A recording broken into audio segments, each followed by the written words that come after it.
Winter had teeth in the north, and they were buried deep in Duke Lucien Draven's throat. The Iron Alpha, they called him, the man who broke kingdoms before breakfast and buried enemies so deep their ghosts couldn't crawl back. But tonight, standing alone in the chapel crypt of Raven Thornne Keep, with bloodied knuckles and a scream trapped behind his ribs, he looked less like a conqueror and more like a man being eaten alive by his own past. When Duchess Seraphina Vale arrived through those iron gates, she walked straight into a war nobody could see. This is the story of how a woman with nothing but mercy in her hands brought the most dangerous man in the realm to his knees. Stay until the end, because what happens when a monster learns to love again will shatter everything you think you know about power. Drop your city in the comments and smash that like button. The carriage wheels carved through mud like knives through flesh. Seraphina watched the northern landscape transform from rolling farmland into something that looked like God had given up halfway through creation. Black cliffs jutted from the earth at violent angles. Trees grew twisted and mean, their branches reaching sideways instead of up, permanently bent by winds that never stopped screaming. The mountains rose in the distance, crowned by Raven Thornne Keep. Even from miles away, the fortress looked wrong. Not ruined, not abandoned, just fundamentally opposed to anything soft or living. The kind of place built by men who understood that safety came from making everything else afraid to approach. Seraphina's handmaid, Margot, kept her eyes fixed on her trembling hands. They had been traveling for 6 days. 6 days of her mother's weeping. 6 days of her father's tight-lipped silence. 6 days of knowing she was being delivered like livestock to settle debts her family had accumulated through decades of spectacular incompetence. The marriage contract had arrived 3 months earlier, written in ink so black it looked like dried blood. Duke Lucien Draven of the Northern Territories requires a wife of appropriate station. Terms are enclosed. Response required within 30 days. No courtship, no negotiation, just terms and a deadline. Her father had signed it before sunset. Now the rain came down in sheets, hammering the carriage roof with the sound of 1,000 tiny fists demanding entry. Seraphina pressed her palm against the cold glass and watched Raven Thornne grow larger with each passing mile. The road began its final ascent through a forest so dense the rain barely penetrated. Inside the tree line, everything went dark. Not the gentle darkness of evening, but something heavier, the kind of shadow that felt like it was watching. Then they emerged onto the final approach. Raven Thornne Keep rose from the clifftop like a wound that had calcified into stone. Massive walls, guard towers that looked more like execution platforms, banners bearing the Draven wolf sigil, ripped and thrashing in wind that could strip flesh from bone. The gate opened without ceremony. No trumpets, no formal greeting, just the grinding of chain and iron as the portcullis lifted to swallow them whole. The courtyard was emptier than any castle yard Seraphina had ever seen. A few soldiers moved along the battlements with mechanical precision. Stable boys appeared to handle the horses, their movements quick and silent. Everyone looked like they were trying very hard not to be noticed. The carriage door opened. Cold air rushed in, carrying the smell of wood smoke and something else. Something metallic. Old blood, maybe. Or just the scent of a place where violence had seeped into the stones. Seraphina stepped down into mud that sucked at her shoes. Her wedding dress, carefully preserved for this arrival, was already soaked through. The veil clung to her face like a wet shroud. A man in dark formal attire approached. Older. Severe features carved into something resembling permanent disappointment. Master Rowan, the Duke's Chamberlain. He didn't bow, didn't smile, didn't pretend this was anything other than a transaction being processed. Your chambers have been prepared in the Eastern Tower, he said. The Duke will receive you in the Great Hall within the hour. Your belongings will be brought up shortly. The Eastern Tower, Seraphina repeated. Rowan's expression didn't change. It overlooks the cliffs. Private, quiet. I believe you will find it suitable. What he meant was isolated. What he meant was forgotten. Seraphina followed him through corridors that felt less like a castle and more like a mausoleum. Torches burned at intervals, their light struggling against shadows that seemed to push back. Portraits lined the walls, generations of Draven staring down with faces that shared the same fundamental quality. Absolute certainty that mercy was for weaker bloodlines. Servants appeared and vanished like ghosts. When they saw Seraphina, their eyes went wide before they looked away fast enough to give themselves whiplash. Fear. Not of her, of being seen acknowledging her existence. The eastern tower stairs spiraled up through stone that wept moisture. 4 flights. 5. 6. High enough that the wind began to howl through arrow slits cut into the walls. Rowan pushed open a heavy wooden door. Your chambers, Duchess.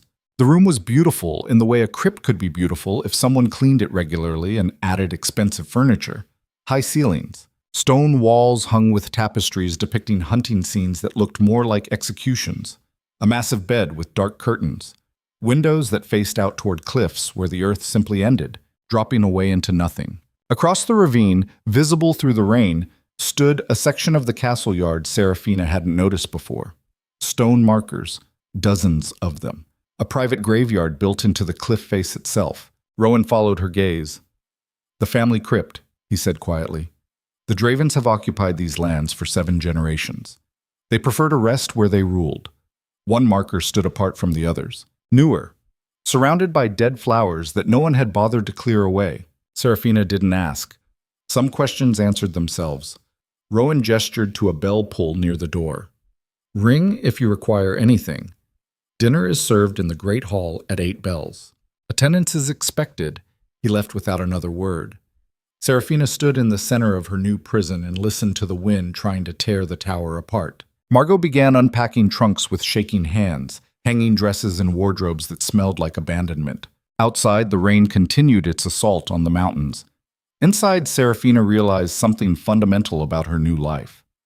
She had been married to a ghost. The Great Hall was exactly what Seraphina expected from a man who ruled through controlled terror. Long tables of black wood, candelabras burning with flames that cast more shadow than light, banners hanging from rafters like bodies left for display. And at the far end, elevated on a platform that made sure everyone understood the hierarchy, sat Duke Lucien Draven. He didn't look up when she entered. Seraphina walked the length of the hall with every eye in the room tracking her movement. Soldiers, advisors, servants stationed along the walls, all of them watching her approach the Duke like she was walking toward her own execution. Lucien sat in a chair that was almost but not quite a throne, reading documents with the kind of focus most people reserved for diffusing explosives. Dark hair, sharp features, a face that looked like it had been designed specifically to communicate that negotiations were over before they started. He wore black, not formal ceremonial black, just black, as if color itself was a frivolous distraction he couldn't afford. Seraphina stopped at the base of the platform steps. Lucien signed something, set it aside, picked up another paper. Still didn't look at her. The silence stretched until it became its own kind of violence. Finally, he spoke without raising his eyes. You traveled well, I trust. His voice was exactly what she expected. Deep, controlled, the kind of voice that didn't rise because it never needed to. Well enough, Seraphina said. Good. Your chambers are acceptable. It wasn't a question. Yes, she said anyway. Excellent. Lucien set down the second document and finally looked at her. Not the way a husband looks at a wife. The way a general surveys newly acquired territory to determine if it requires fortification or can be safely ignored. His eyes were gray, the color of steel, the color of winter storms that killed livestock. I have reviewed your family's financial situation, he said. The debts are substantial but manageable. Payments will be restructured. Your father will retain his holdings. In exchange, you will fulfill the duties of Duchess as outlined in our agreement. Seraphina felt something cold settle in her chest. And those duties are? Public appearances as required, management of household staff, representation at court functions. His gaze flicked back to his papers. You will have full access to resources necessary to fulfill these obligations. My steward will provide additional details tomorrow. He picked up his pen. The conversation was over. Seraphina stood there, feeling the weight of every eye in the hall. She had prepared herself for cruelty, for violence, for a dozen different versions of this moment that all ended badly. She had not prepared for irrelevance. That is all, Lucien said to the room in general. Servants moved, dishes appeared, wine was poured.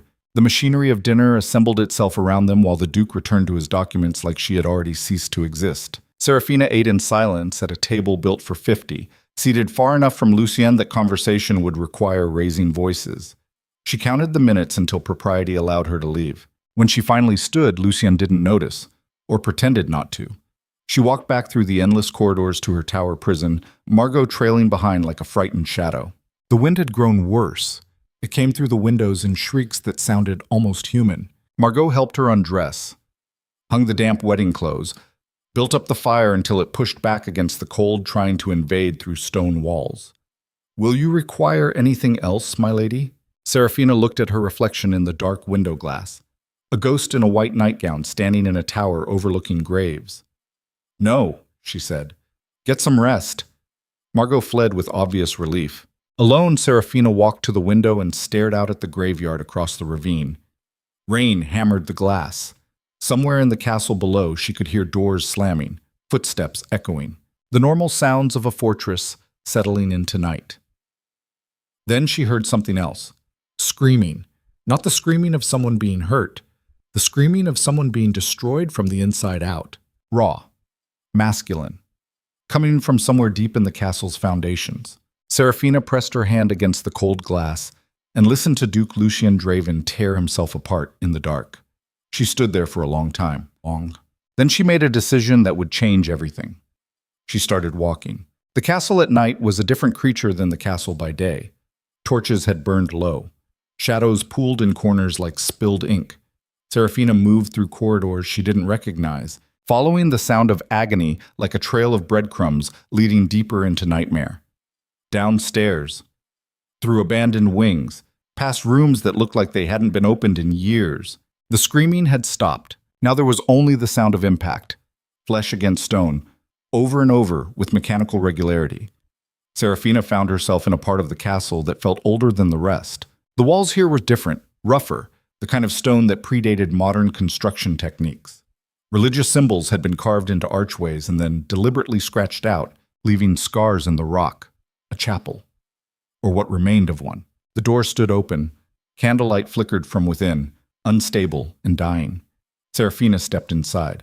The chapel had been abandoned long enough for dust to claim the pews and spiderwebs to connect the rafters. But someone still came here. Recent footprints marked the floor. Candles had been lit recently enough that wax pooled fresh at their bases. At the far end, stairs descended into darkness. The crypt. Serafina moved forward on legs that had started shaking, not from fear of what she might find, from certainty about what she was about to witness. The stairs were steep, carved directly into bedrock. No railing, just stone steps worn smooth by centuries of mourners descending to visit their dead. The crypt opened into a chamber that smelled like earth and old grief. Tombs lined the walls, each one marked with names and dates that stretched back generations. Draven after Draven, all of them sleeping beneath the castle they had built. And kneeling before the newest tomb, surrounded by dying candles, was Duke Lucien Draven. His hands were bloodied, knuckles split from striking stone. His formal clothes were discarded. Just a man in shirt sleeves and torn skin, bent over like something had broken his spine. He was talking, whispering to the tomb in a voice Serafina barely recognized. All the control was gone. All the iron discipline that let him rule territories and break rebellions had collapsed into raw pleading. "I'm sorry. God, I'm sorry. If I could trade places. If I could go back. Just one more day, one more hour, I would burn everything, give up everything. Please." His voice cracked. "Please don't be gone." Serafina's breath caught. Lucien's head snapped up. For a moment, they stared at each other across the crypt. His eyes were wild. Not the controlled gray steel from dinner, something feral and cornered and ready to strike at anything that moved. Then recognition hit him like a physical blow. His expression shuddered. The walls came back up. Every ounce of vulnerability vanished behind iron will that looked like it was taking everything he had to maintain. He stood slowly. Blood dripped from his hands onto stone. "Get out," he said, voice flat. "Dead." Serafina didn't move. "I said get out." The words came harder now, sharper. Still, she stayed. Lucien crossed the crypt in 3 strides and grabbed her arm. Not violently. Not the way a man grabs something he wants to hurt. The way a drowning man grabs driftwood, desperate and terrified and hating himself for needing it. "You shouldn't be here," he said through clenched teeth. His grip tightened. "You shouldn't see this." Serafina looked down at his bloodied hand on her arm, then back up at his face. "Who was she?" she asked quietly. Lucien released her like she had burned him. "None of your concern," he said. His breathing had gone ragged. "This is none of your concern." "You married me," Serafina said. "That makes it my concern. I married a contract." Lucien turned away, putting distance between them. "You fulfill a role. Nothing more." "Then why are you down here bleeding on her grave?" The question hit him like a knife between ribs.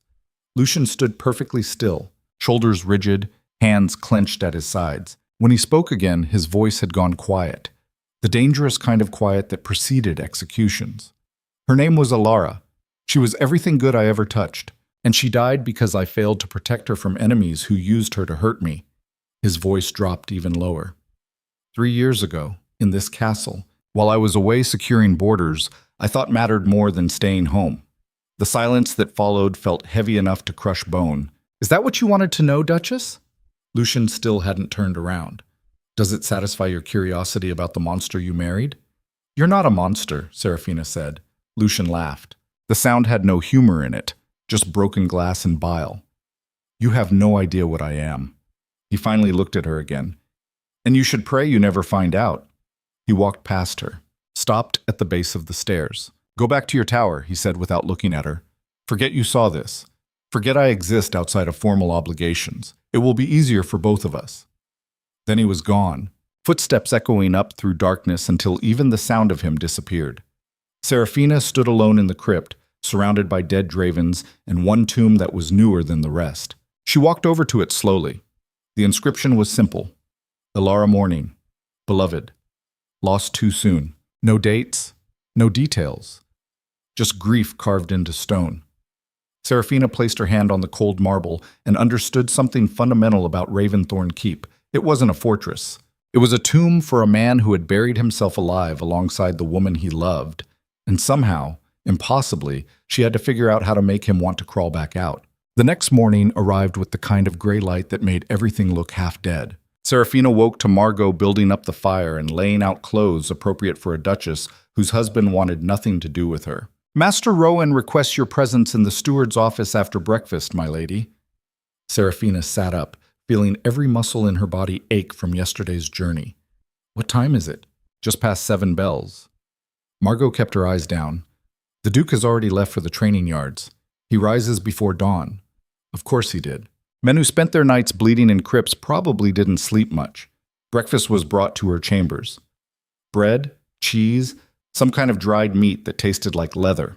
Apparently Raven Thornne's kitchen staff hadn't received the memo that duchesses typically warranted something more elaborate. Serafina ate mechanically and tried to figure out what came next. She had 2 choices. She could play the role Lucien expected, be the decorative wife who stayed in her tower and fulfilled contractual obligations, collect her family's debt relief, and accept that she had been purchased to solve a problem, nothing more. Or she could do something monumentally stupid. She chose stupid. After breakfast, she ignored Master Rowan's summons and went exploring. Raven Thornne Keep was massive, larger than any castle Serafina had seen. Wings sprawled in every direction, some clearly in use, others abandoned to decay. She walked through corridors where portraits watched her pass, through rooms filled with furniture covered in dust sheets, through passages that led to dead ends or locked doors. Everywhere she went, servants scattered. She tried to speak to a young maid carrying linens. The girl dropped everything and ran. She approached a guard stationed near the armory. He stared straight ahead like she didn't exist. She found a kitchen boy hauling water. He looked at her once, eyes wide with terror, and bolted. Whatever reputation Lucien had built, it had taught everyone in Raven Thornne that invisibility was survival. Serafina kept walking. Eventually, she found her way outside to the main courtyard. Morning training was in full force. Soldiers ran drills with the kind of mechanical precision that came from knowing mistakes meant consequences. Steel rang against steel. Officers barked orders. Everything moved like a war machine that never stopped operating. And overseeing it all, mounted on a black destrier that looked like it had been bred specifically to intimidate, was Duke Lucien Draven. He sat perfectly still while chaos organized itself around him, watching everything, missing nothing. When soldiers stumbled, his gaze tracked them. When formations broke, he noticed, but he never raised his voice. He didn't need to. His presence was correction enough. Serafina watched from the shadows of a stone archway. studied the way he moved, the way his horse responded to the slightest pressure, the way every man in that yard knew exactly where the Duke was without looking directly at him. This was a man who had turned fear into architecture. Then Lucien's eyes found her across the courtyard. For a moment, everything stopped. Not the soldiers, not the drills, just the thing between them that had started in the crypt and hadn't finished yet. Lucien's expression didn't change. He simply turned his horse and rode toward the far end of the training ground, disappearing into the stables without looking back. Dismissed. Again, Serafina smiled. She had seen the way his jaw tightened before he looked away. Fear looked like a lot of things, but avoidance was always the clearest tell. The Duke was afraid of her, not because she was dangerous, because she had seen him bleeding and broken, and that made her the most dangerous thing in his fortress. Knowledge. Serafina spent the rest of the day making herself impossible to ignore. She went to the steward's office and demanded access to household records. Master Rowan tried to deflect. She insisted. He provided books detailing expenditures, staff rosters, inventory counts for everything from candles to cavalry equipment. Serafina spent 3 hours reading and taking notes. Raven Thornne was bleeding money, not from military expenses. Those were justified, but from corruption so casual it had become systematic. Merchants overcharging for basic supplies, phantom staff positions siphoning wages, resources disappearing into administrative black holes that Master Rowan clearly pretended not to notice.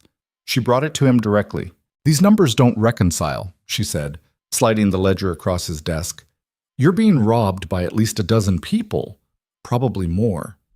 Rowan barely glanced at her findings. The Duke manages military and territorial affairs. Household operations are delegated. "To people stealing from him," Serafina said flatly. Rowan's expression went cold.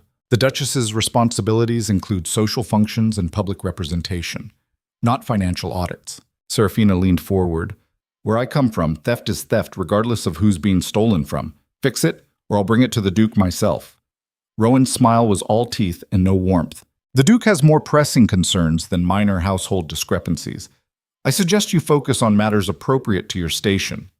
It was a threat wrapped in politeness. Serafina left his office and went straight to the source. The kitchens were buried deep in the castle's foundation, close enough to the storerooms that heat from cooking fires helped prevent food spoilage. Serafina pushed through heavy doors into controlled chaos.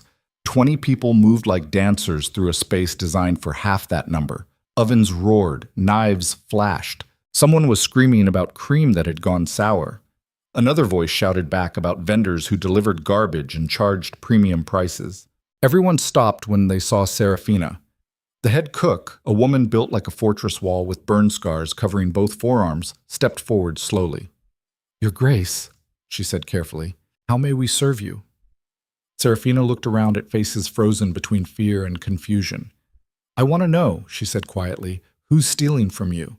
The silence that followed could have shattered glass. Then, slowly, the head cook's expression shifted into something that might have been hope, if hope hadn't been beaten out of her years ago.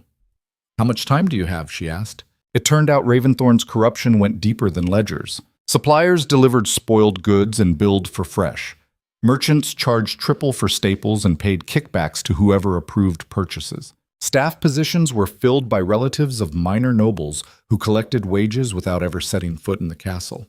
And everyone knew. They just also knew that complaining meant disappearing. Serafina spent hours in those kitchens, writing down names, tracking supply chains, documenting every theft with the methodical precision her father had never bothered teaching her, but she'd learned anyway by watching his business collapse. When she finally emerged, it was nearly sunset. She went straight to the Great Hall.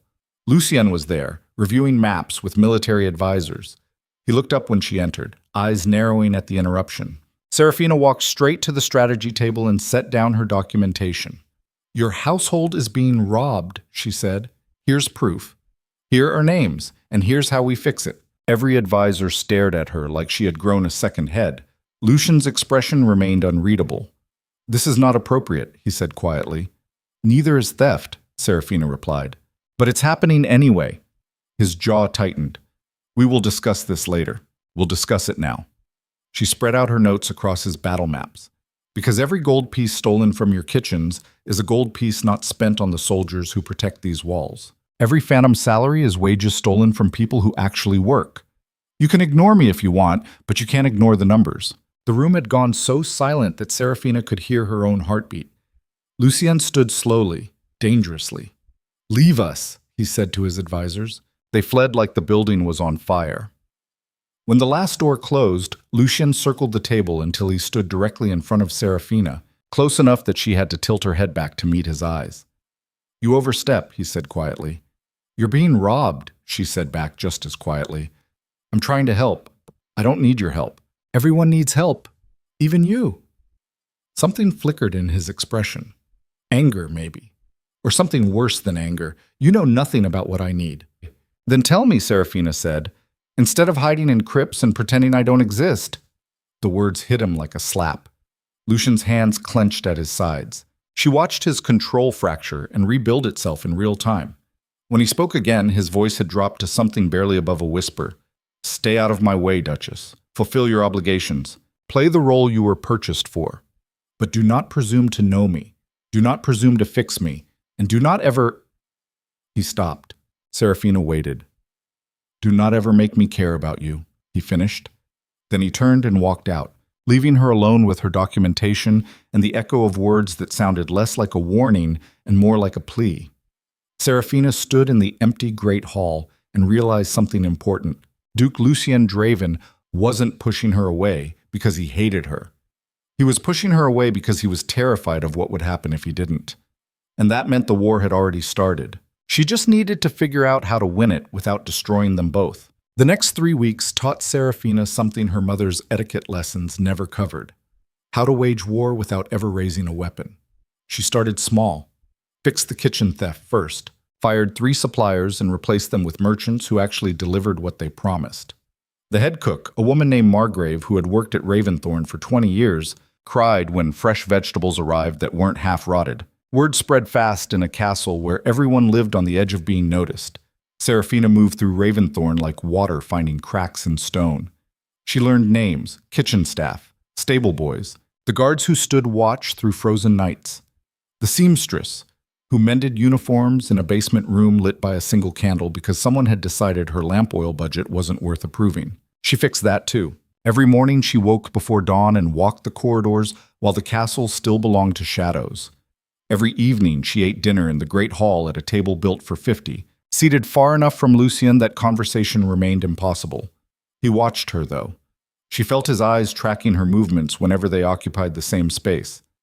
Measuring, calculating, trying to figure out what game she was playing and when it would threaten something he cared about.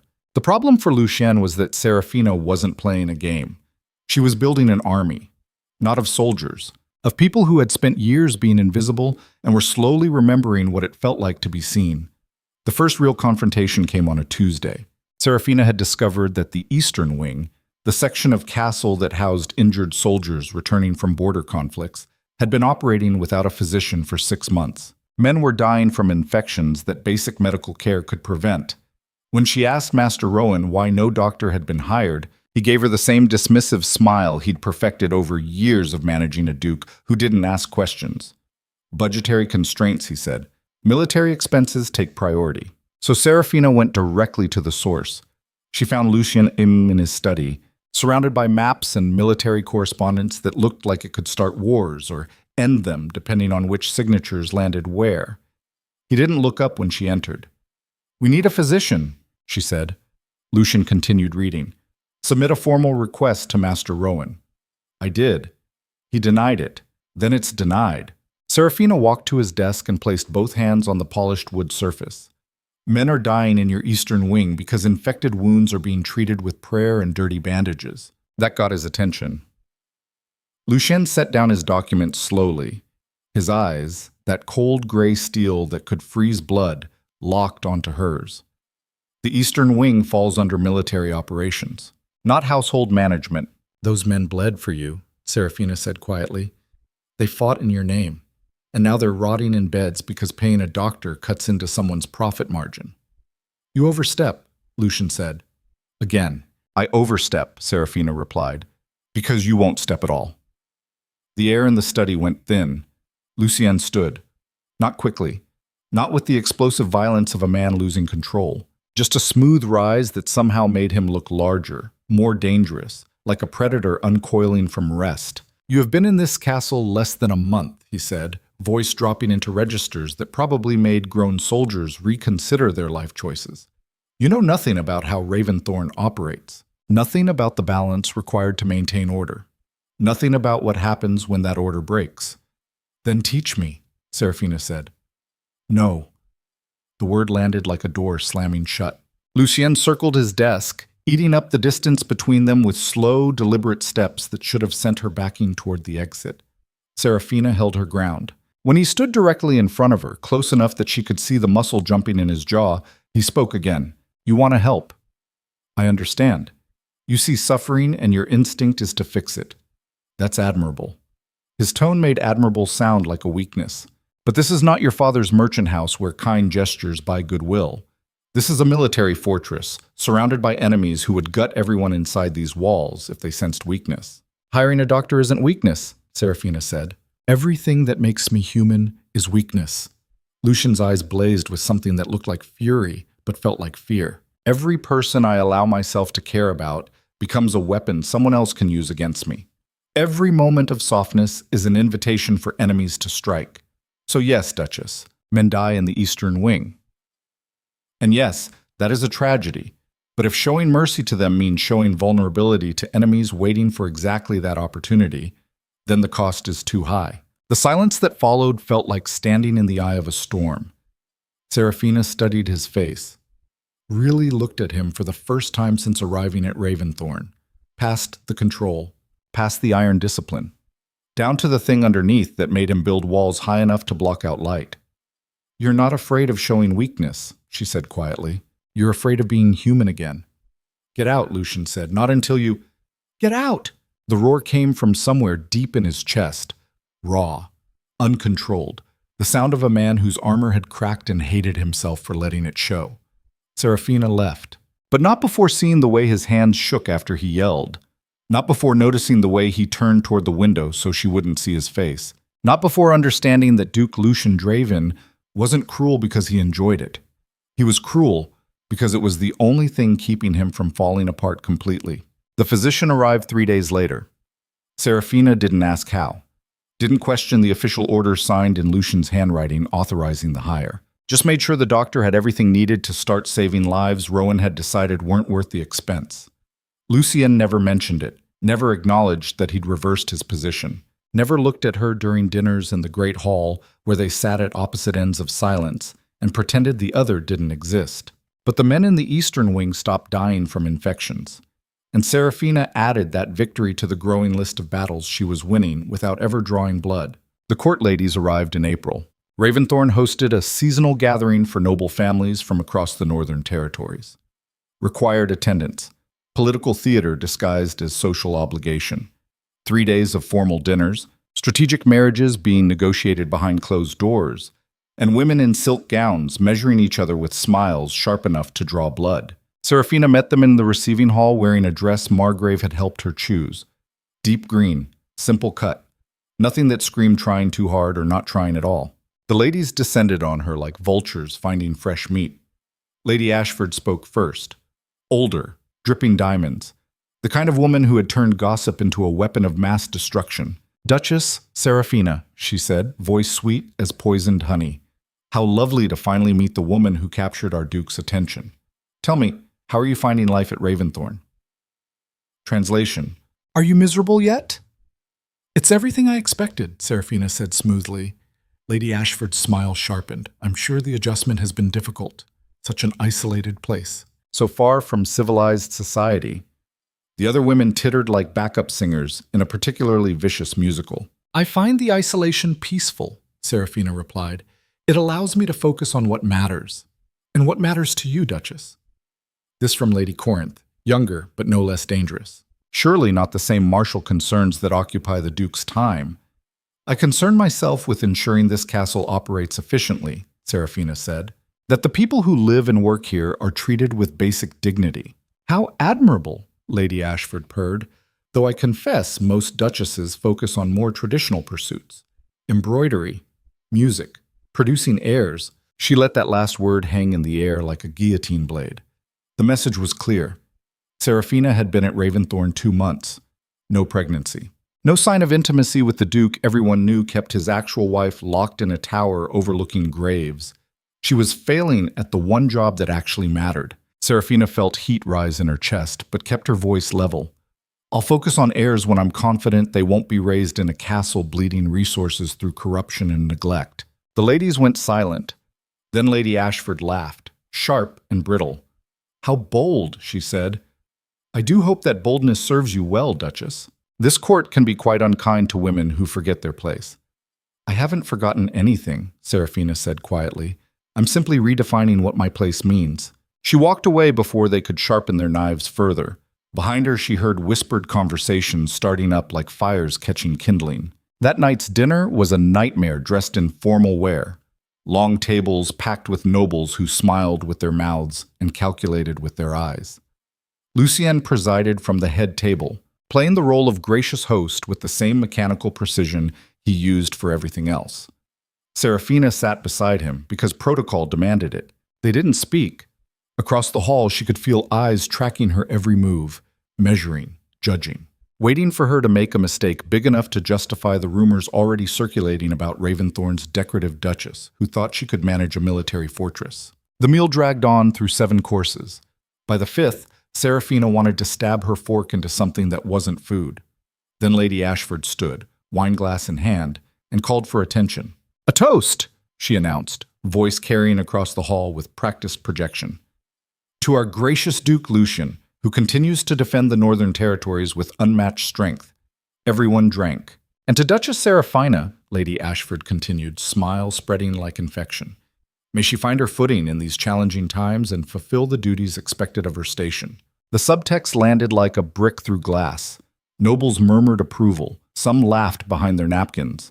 Serafina felt Lucien go absolutely still beside her. The temperature in the room dropped 10 degrees. When the Duke stood, every conversation died mid-word. Lucien didn't raise his voice. Didn't need to. Lady Ashford, he said quietly, perhaps you'd care to elaborate on which duties you believe my wife is failing to fulfill. Ashford's smile faltered. Your Grace, I merely meant...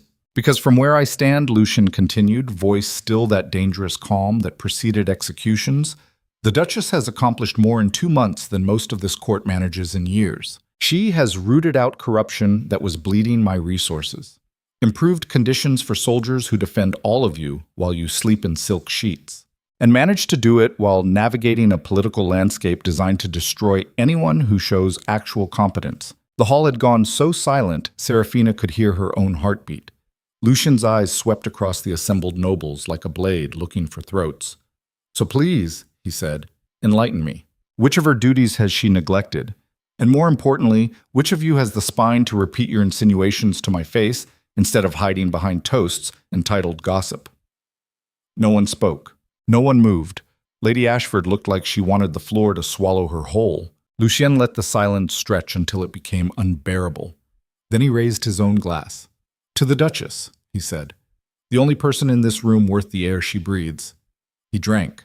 The hall erupted into forced applause that sounded like breaking glass. Lucien sat down without looking at Serafina. But under the table, hidden from every watching eye, his hand found hers. Just for a moment, just long enough for her to feel the tremor in his fingers before he pulled away and returned to the performance of being untouchable. Serafina sat perfectly still, feeling the ghost of his touch like a brand against her skin. Something had shifted, something fundamental and irreversible, and she had no idea if that made things better or infinitely worse. The gathering ended 2 days later with the nobles fleeing Raven Thornne like they'd narrowly escaped something deadly.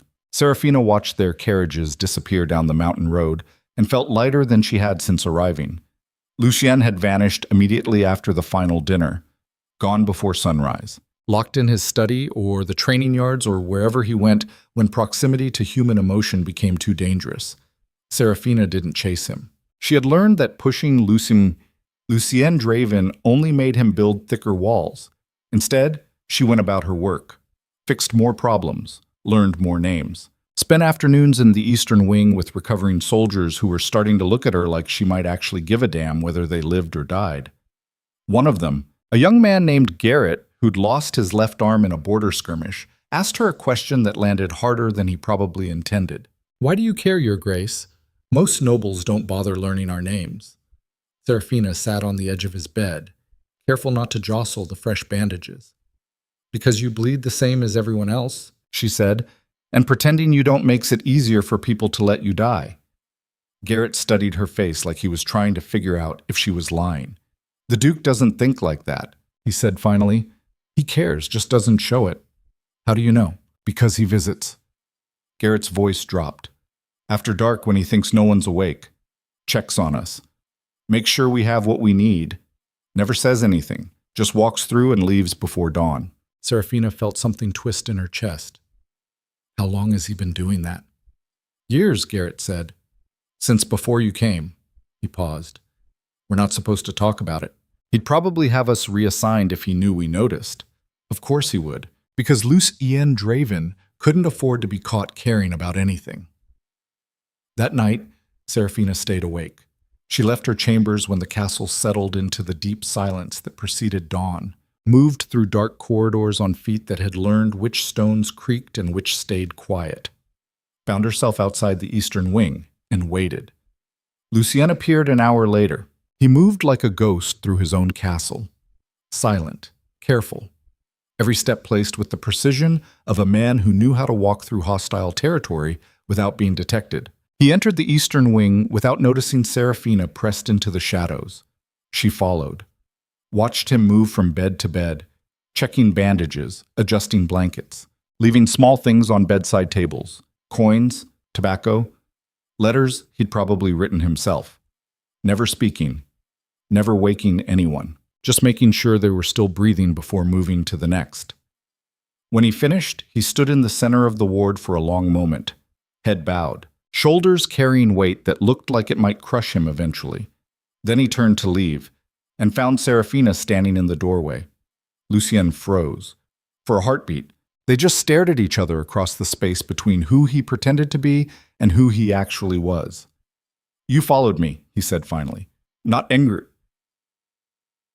"Angry, just tired." "Yes." "Why?" "Because I wanted to see if what they said about you was true." Who said?" "The men," Seraphina gestured to the sleeping soldiers. "They say you visit, that you care even though you pretend you don't." Lucien's jaw tightened. "They talk too much. They're grateful. They're fools." His voice went hard. "Gratitude doesn't stop enemy blades, doesn't prevent ambushes, doesn't save anyone when war comes back to these walls. So you visit them in secret," Seraphina said, "because caring about whether they live or die is too dangerous to do in daylight." Lucien stepped closer, dangerous calm radiating off him in waves. "Everything I allow myself to care about becomes a target," he said quietly. "Everyone I protect becomes a weapon someone else can use to hurt me. So yes, I visit in darkness. Yes, I pretend I don't give a damn if they live or die. Because the moment my enemies know these men matter to me is the moment they start dying in ambushes designed to break my will." "And me?" Seraphina asked. "What am I?" Lucien went absolutely still. The question hung between them like smoke from a gun that had already fired. "You're," he started. Stopped. Started again. "You're a complication I didn't plan for. That's not an answer. It's the only answer you're getting." He moved to walk past her. Seraphina stepped into his path. They were close enough now that she could see the exhaustion carved into his face, the lines around his eyes that came from too many nights bleeding in crypts and not enough nights sleeping like a human being. "I'm not Ilara," she said quietly. Lucien flinched like she'd struck him. "Don't," he said, voice raw. "Don't say her name. Why not? She existed. She mattered to you. Pretending she didn't won't bring her back. You know nothing about what I lost." "Then tell me," Seraphina pressed. "Stop hiding behind walls and tell me what happened." "No." "Lucien, please." I said no. The roar echoed through the ward. Behind them, soldiers stirred. Someone coughed. Footsteps approached from deeper in the wing. Lucien's expression shuddered completely. When he spoke again, his voice had gone flat. "Dead.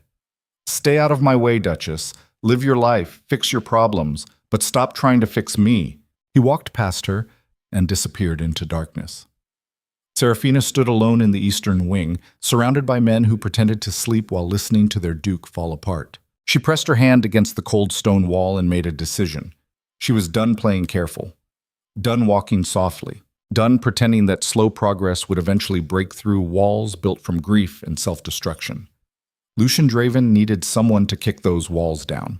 And if it destroyed them both in the process, at least they'd burn together instead of freezing separately. The breaking point came 3 weeks later during a thunderstorm that tried to tear the mountains apart. Serafina had been working in the lower archives, documenting supply chains and tracking the last threads of corruption that still infected Raven Thornne's operations. She was alone except for the storm hammering the windows like it wanted inside. Then she heard footsteps, fast, uneven, the sound of someone moving through the castle who had stopped caring about being quiet. Lucien appeared in the archive doorway, soaked, hair plastered to his skull, chest heaving like he'd been running. His eyes found her across the dusty room, and she knew. Knew from the way he looked at her, knew from the way he was breathing, knew from the fact that he'd come here instead of the crypt or the training yards or anywhere else he normally went when control started slipping. He'd come to her. The realization hit her like lightning through the spine. Lucien crossed the archive in 5 strides, grabbed her face between both hands, stared at her like he was trying to memorize her features before something came along and destroyed them. "I can't do this anymore," he said, voice breaking. "I can't keep pretending you don't matter." "Then don't," Serafina whispered. "You don't understand what you're asking." "I understand exactly what I'm asking." Lucien's thumbs traced her cheekbones. His hands were shaking.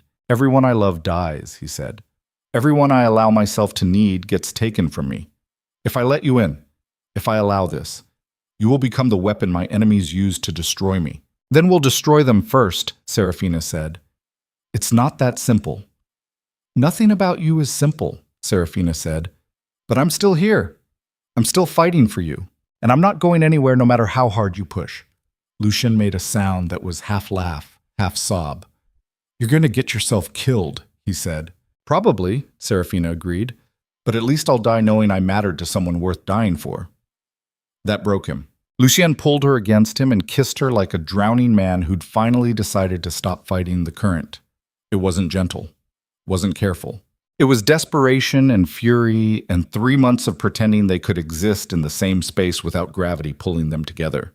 When they finally broke apart, both breathing hard, Lucien pressed his forehead against hers. "This is a mistake," he said.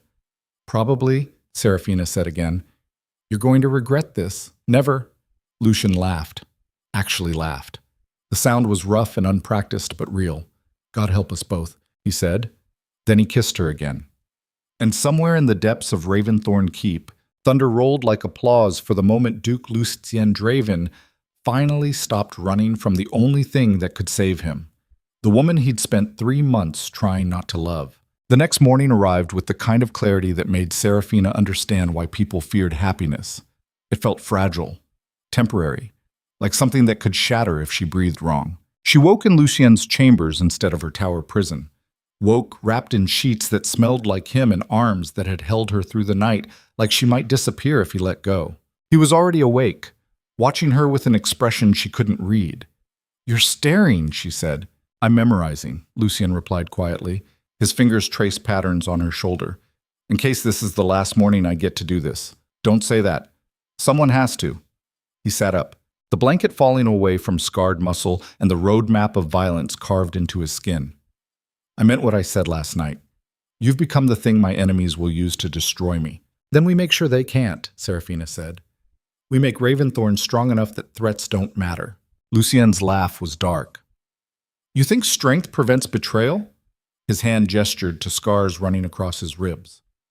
"I got these from my own cousin, a man I trusted with military command. He sold intelligence to southern raiders in exchange for gold and promises of land. What happened to him?" Lucien's eyes went flat. "I buried him in the walls, literally. His bones are part of the foundation now." The casual delivery of that statement should have terrified her. Instead, Serafina felt something else. Understanding. This was what ruling looked like when mercy got people killed. "I'm not afraid of your enemies," she said. "You should be." Lucien stood, pulling on clothes with efficient movements that suggested this conversation was ending. "Because they're already moving." "What do you mean?" He crossed to his desk and retrieved a sealed letter. broke the wax without ceremony, and read in silence that stretched long enough to set Seraphina's teeth on edge. When he looked up, his expression had gone cold. Lord Cassian Moorcroft has requested an audience. Claims he has information regarding Southern Province security that requires immediate discussion. Moorcroft, Seraphina said slowly. The name sounded familiar. Southern Duke. Ambitious. Has been consolidating power for years while pretending to be a loyal ally. Lucien set the letter down. He's requesting to visit within the fortnight. That's fast. Too fast, Lucien agreed, which means he's either genuinely concerned about border security or he's making a move and wants to measure my defenses up close. So refuse him. Can't. Lucien's jaw tightened. Refusing an audience from a territorial duke without cause creates political instability. Makes me look paranoid. Gives him ammunition to claim I'm unfit to rule. This is insane, Seraphina said. You can't trust him, but you have to let him inside your walls anyway. Welcome to noble politics. Lucien pulled on his coat. Where murder is illegal, but assassinating someone's reputation is just good strategy. He moved toward the door. Seraphina caught his arm. What do we do? Lucien looked down at where her hand gripped his sleeve, then back up at her face. We prepare, he said quietly. We assume the worst. And we make sure that if Moorcroft is planning something, he'll regret ever setting foot in Raven Thornne. The way he said it made Seraphina's spine straighten. This was the Duke who broke rebellions before dawn. The Iron Alpha who made provinces bend their knees at the sound of his name.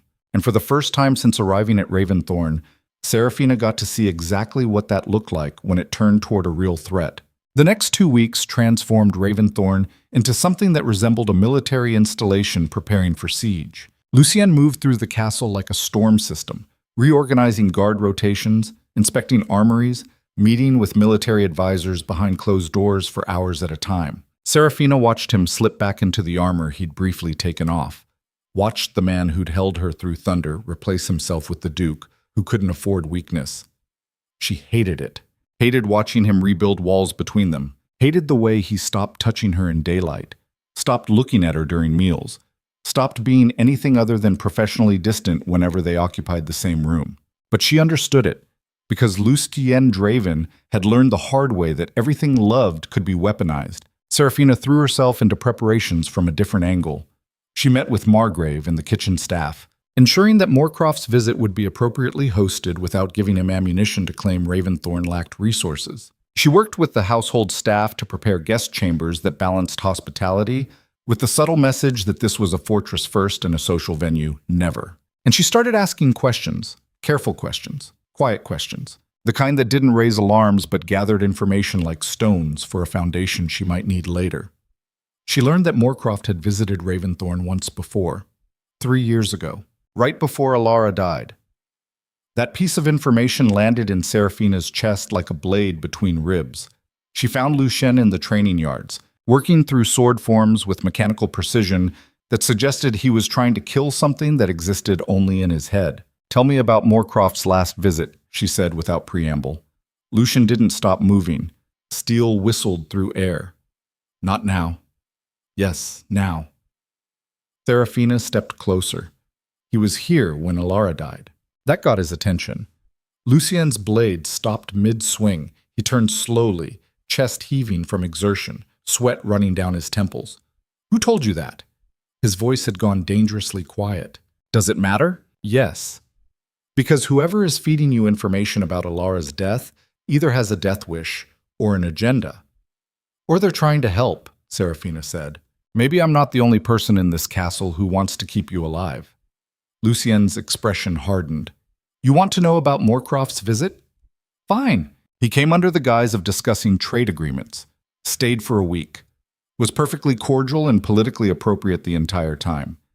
And then 2 days after he left, assassins infiltrated the castle and murdered Alara while I was away dealing with border conflicts that turned out to be fabricated distractions. Lucien's grip on his sword had gone white-knuckled. I hunted down the killers, tortured them for information. They died before telling me who hired them. But you suspect, Seraphina said. I suspect everyone. Lucien's eyes blazed. That's how I've stayed alive. He walked past her toward the armory. Seraphina followed. If Moorcroft was involved. There's no proof. But if he was, then what? Lucien spun on her. I execute a territorial duke based on suspicion and trigger a civil war that tears the northern provinces apart. I accuse him publicly without evidence and destroy political alliances that keep these territories stable. So you do nothing, Serafina said. I do what I can do, Lucien corrected harshly. I watch him. I prepare for betrayal. And I make sure that if he makes a move, I'm ready to bury him so deep no one will ever find the body. The cold certainty in his voice should have frightened her. Instead, it made her realize something fundamental about the man she'd fallen for. Lucien Draven wasn't cruel because he enjoyed power. He was cruel because everyone he'd ever trusted had either died or tried to kill him, and survival meant becoming something that couldn't be hurt anymore. Lord Cassian Moorcroft arrived on a Tuesday afternoon under skies that looked like bruised flesh. His entourage rolled through Raven Thornne's gates with all the subtle intimidation of a military force disguised as diplomatic party.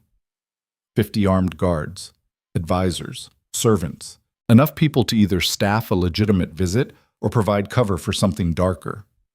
Serafina watched from her tower window as they flooded the courtyard. Moorcroft himself descended from an elaborately decorated carriage, wearing clothes that probably cost more than most families earned in a year. Tall, handsome in the way snakes were handsome, smiling like he'd already won whatever game he was playing. Lucien met him in the courtyard with formal courtesy that barely concealed contempt. Lord Moorcroft, he said, welcome to Raven Thornne. Duke Draven. Moorcroft's smile widened. Thank you for receiving me on such short notice. I hope my arrival hasn't caused undue disruption. Not at all, Lucien lied smoothly. Your message suggested matters of territorial security. I'm eager to hear your concerns. All in good time, Moorcroft said. First, allow me to pay respects to your lovely Duchess. I've heard such intriguing things about her efforts here.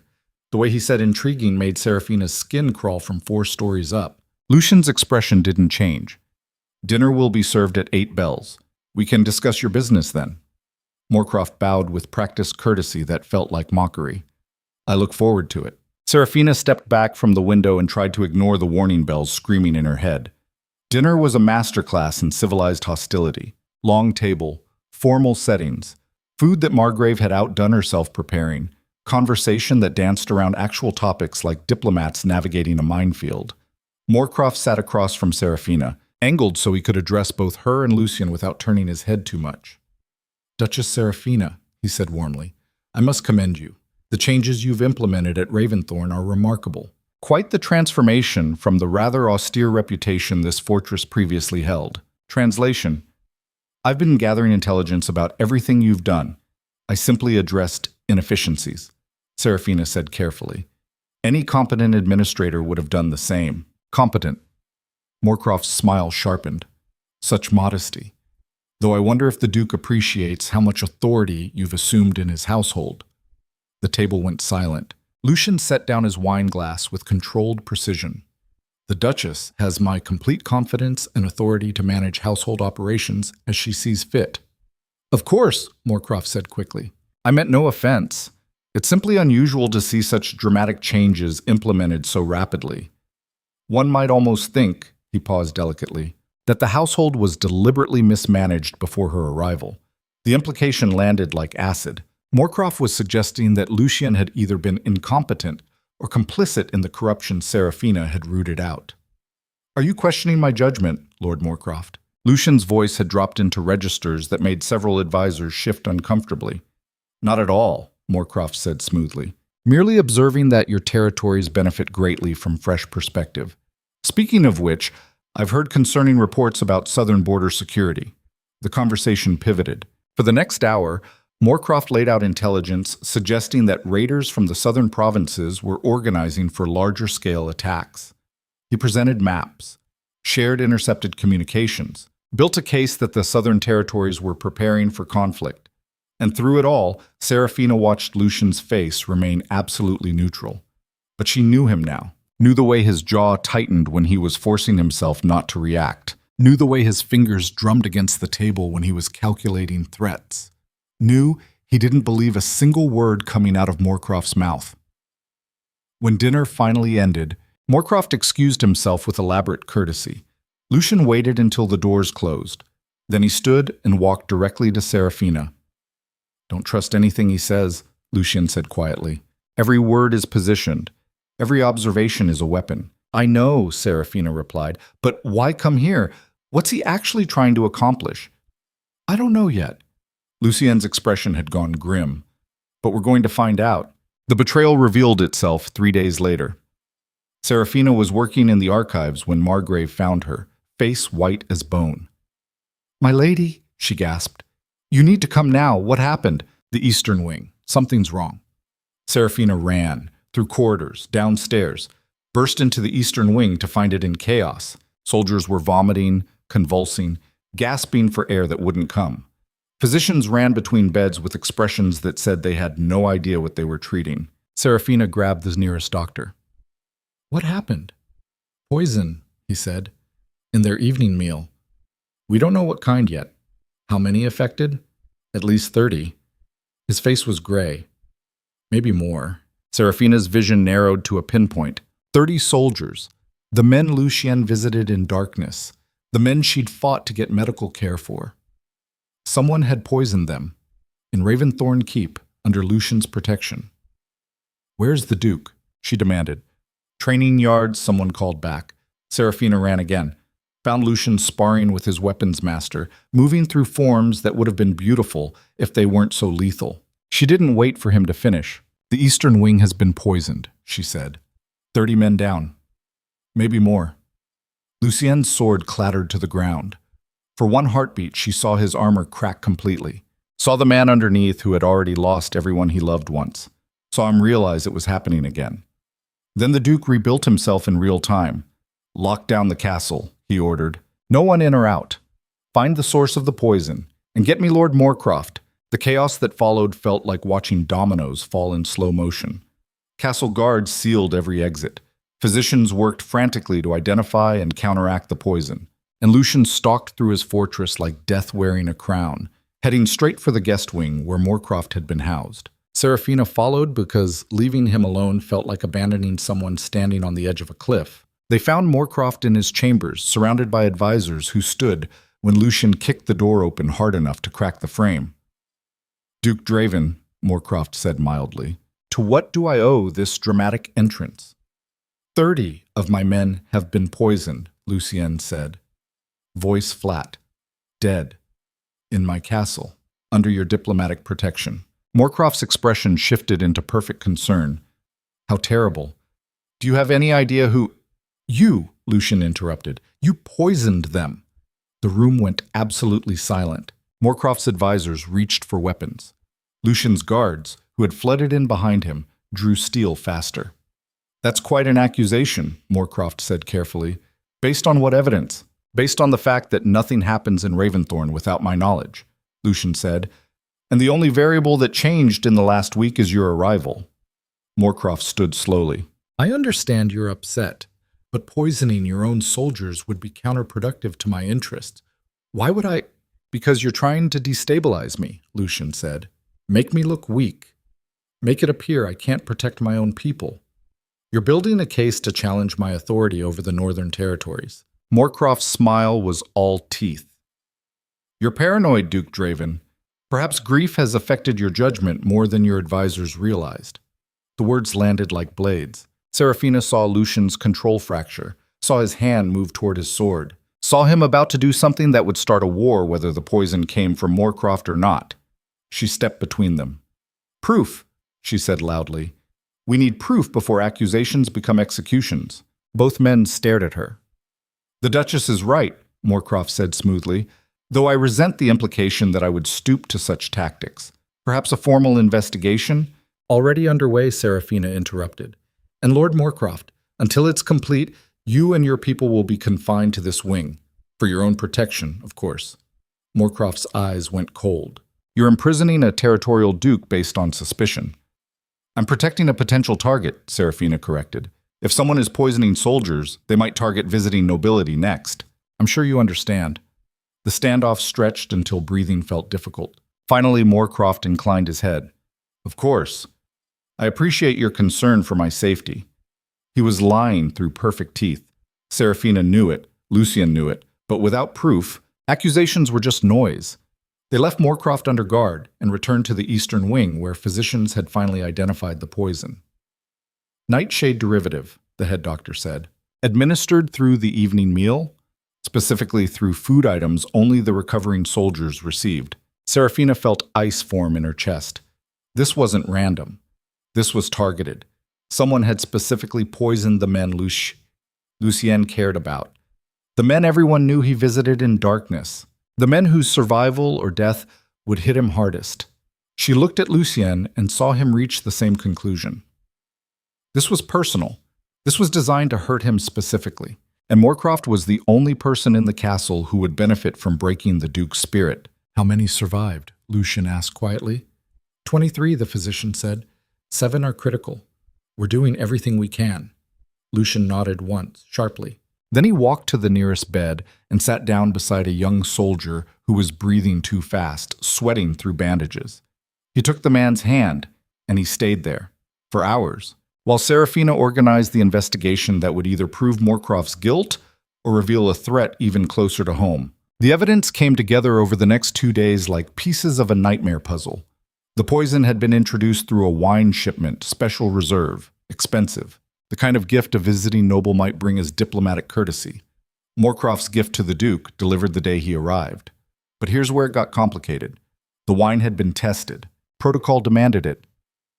Lucien's staff weren't amateurs. The poison hadn't been in the original bottles. Someone had added it after the wine passed inspection. Someone inside Raven Thornne. Serafina stood in the castle laboratory, staring at evidence that made her stomach turn. This wasn't just Moorcroft. This was Moorcroft plus an accomplice. Someone with access to the kitchens. Someone who knew which food went to recovering soldiers. Someone who had been inside Raven Thornne long enough to understand routines and vulnerabilities. She brought the findings to Lucien in his study. He listened in silence that felt like standing next to a bomb waiting to detonate. When she finished, he stood and walked to the window overlooking his territories. Master Rowan, he said finally. Serafina's breath caught. You think? I don't think, Lucien interrupted. I know.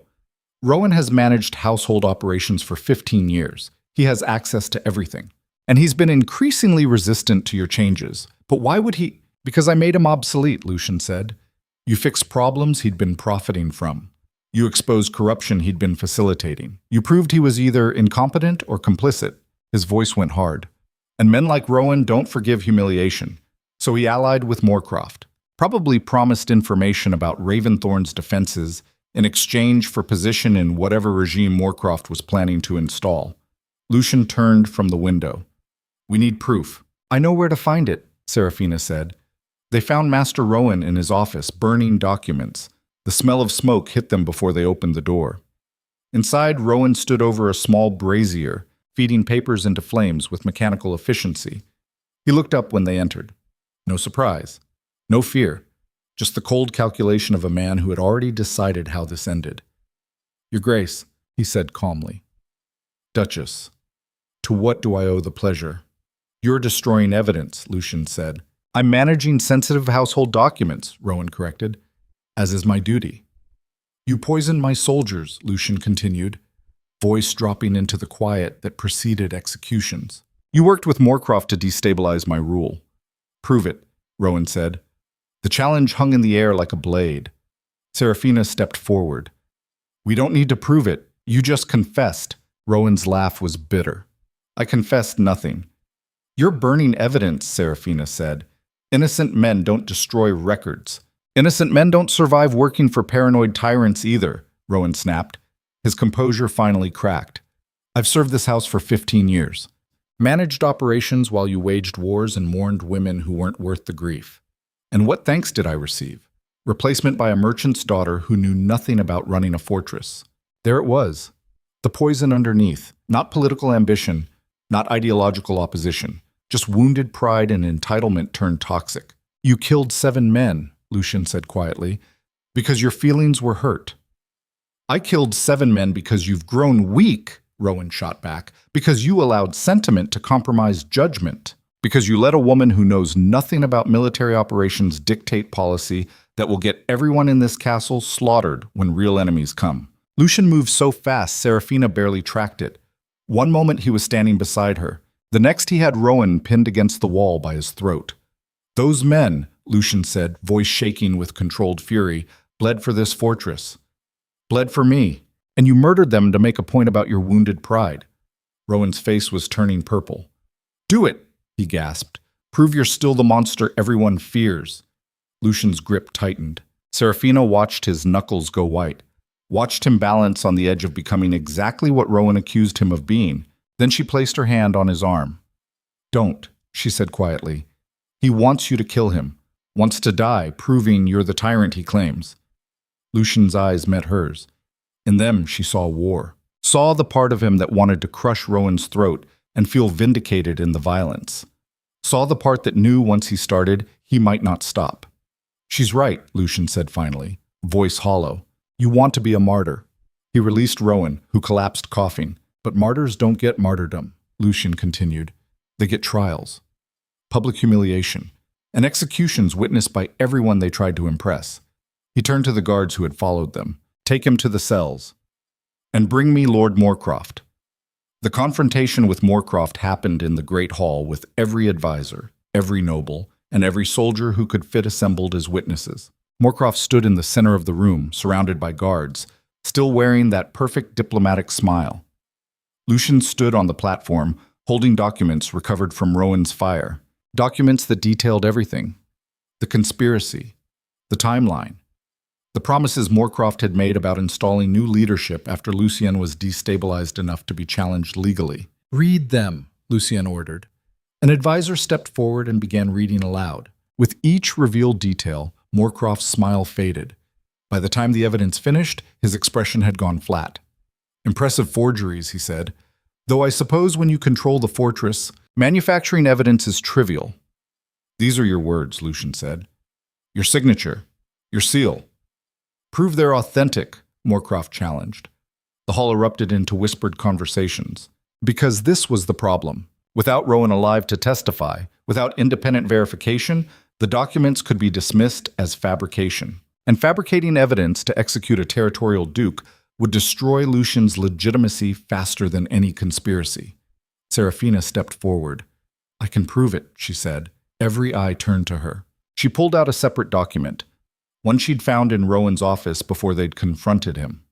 A letter, addressed to Moorcroft, written 3 weeks before his visit, discussing the Eastern Wing, discussing which soldiers mattered most to the Duke, discussing exactly how to hurt Lucien where it would break him, written in Rowan's hand, but referencing conversations that could only have happened with Moorcroft. She read it aloud. The silence that followed felt like the moment before an avalanche.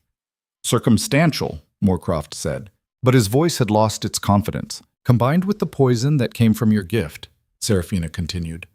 "Combined with your history of visiting Raven Thornne right before tragedy strikes. Combined with your convenient timing suggesting border threats that pulled resources away from internal security." She met his eyes. "It's not circumstantial. It's a pattern." Moorcroft's mask finally fell. What replaced it was cold calculation. "You can't execute me," he said flatly. "I'm a territorial duke. Killing me without trial creates civil war." "Then we'll have a trial," Lucien said.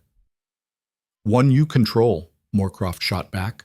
"With witnesses you intimidate and evidence you manufacture." He looked around the hall. "Everyone here knows how this ends.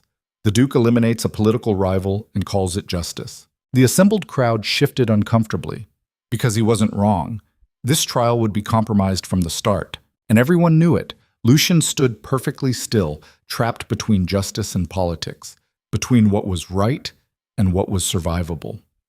Then Serafina did something that changed everything. "Send him home," she said. The hall erupted. Lucien stared at her like she'd lost her mind. "Send him home," Serafina repeated. "But seize his assets in the northern territories. Ban him from ever entering these provinces again. And make it public why." "That's not justice," someone shouted. "No," Serafina agreed. "It's survival." She turned to face the crowd. "A trial compromised by the Duke's authority helps no one. Execution creates civil war. But banishment with cause? That's a warning to every other noble who thinks they can poison soldiers and walk away." She looked back at Moorcroft. You get to live, she said. You get to keep breathing. But everyone will know what you did. Every alliance you have will fracture. Every territory will treat you like the poison you are. And you'll spend the rest of your life knowing you were beaten by the weakness you tried to exploit. Moorcroft's expression twisted into something ugly. You'll regret this, he said. Probably, Serafina replied. But you'll regret it more. Lucien stepped down from the platform, walked straight to Moorcroft, leaned in close enough that only Serafina could hear what he said. If you ever threaten my people again, he whispered, I will personally drag you back here and bury you so deep your bones will become part of the mountains. Banishment is mercy. Don't mistake it for weakness. He stepped back. Get him out of my sight, Lucien ordered. Guards seized Moorcroft and dragged him from the hall. The crowd watched in stunned silence. Then slowly, one soldier began clapping. Then another. Then the entire hall erupted into applause that sounded like vindication and relief and something close to hope. Serafina stood in the center of it and realized what she'd just done. She'd saved Lucien from becoming the monster everyone feared, but in doing so, she'd made herself a target for everyone who wanted that monster back. That night, Lucien found her in her tower watching storm clouds gather over the mountains. He didn't speak, just stood beside her, close enough that she could feel his warmth. You should have let me kill them, he said finally. I know, Serafina replied. Do you? Lucien turned to face her. Because now Moorcroft lives to scheme another day. Now every enemy I have knows that threatening you gets results. Now weakness has a name and it's standing right here. Then you'll have to protect that weakness, Serafina said quietly, because I'm not going anywhere. Lucien made a sound that was half laugh, half despair. You're going to get us both killed. Probably, Serafina said again. He pulled her against him, buried his face in her hair. And in the darkness of her tower, surrounded by the storm rolling in, Duke Lucien Draven finally said the words he'd been fighting for months. I love you, he whispered, and it terrifies me. Good, Serafina whispered back, because I love you too. And we're going to survive this together whether you like it or not. Thunder rolled across Raven Thornne Keep, and somewhere in the southern provinces, Lord Cassian Moorcroft began planning his revenge against the woman who had humiliated him in front of the entire northern court. The woman who had become the Duke's greatest weakness. The woman who would have to become something far more dangerous if she wanted to survive what was coming next. Because mercy only worked once, and their enemies were already learning from their mistakes. 3 weeks after Moorcroft's banishment, the first villages started burning. Serafina woke to the smell of smoke carried on northern winds and knew immediately that mercy had been a mistake. Not morally, not ethically, but strategically. Because the thing about letting enemies live was that they lived long enough to come back stronger. Lucien was already gone from their bed. She found him in the war room surrounded by maps marked with fire symbols that looked like a disease spreading across skin. How many? She asked.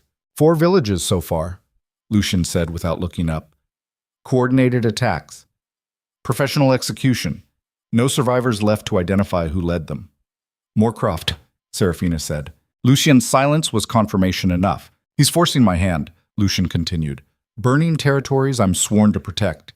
If I don't respond, I look weak. If I do respond, I leave Raven Thornne vulnerable to whatever he's really planning. So we respond, Serafina said. With what? Lucien's fist slammed against the table hard enough to make maps jump. I have 3,000 soldiers spread across 6 territories. Moorcroft has allied with southern provinces that can field 10,000 men. This isn't a battle. It's a culling. Then we change the terrain, Serafina said quietly. Lucien finally looked at her. What? We make him come to us. She stepped closer to the table. He's attacking villages because he wants you scattered. Wants your forces divided, trying to protect everything. So we stop protecting everything and fortify the one thing that matters. Raven Thornne, Lucien said slowly. Serafina nodded. Recall your forces. Evacuate the outer territories. Bring everyone here where walls are thick and supply lines are short. Make this fortress the only target worth taking. You're talking about abandoning civilians, Lucien said. Letting villages burn. I'm talking about saving the people who can be saved, Serafina corrected. The ones we can get here before Moorcroft's forces arrive. The rest, her voice hardened, the rest are already dead. We're just deciding whether their deaths buy us time or not. The calculation was brutal. The kind of mathematics that measured human lives against strategic advantage and found them wanting. Lucien stared at her like he was seeing someone new. Someone who understood that ruling meant making choices that kept you awake at night but kept your people alive. "When did you become this?" he asked quietly. "When I decided loving you meant protecting what you've built," Serafina replied. "Even if the cost is becoming something I hate." Lucien crossed the distance between them in 2 strides, pulled her close, pressed his forehead against hers. "I'm sorry," he whispered. "For what?" "For making you into this. For dragging you into a world where mercy gets punished and kindness is weakness." "I chose this," Serafina said. "I chose you.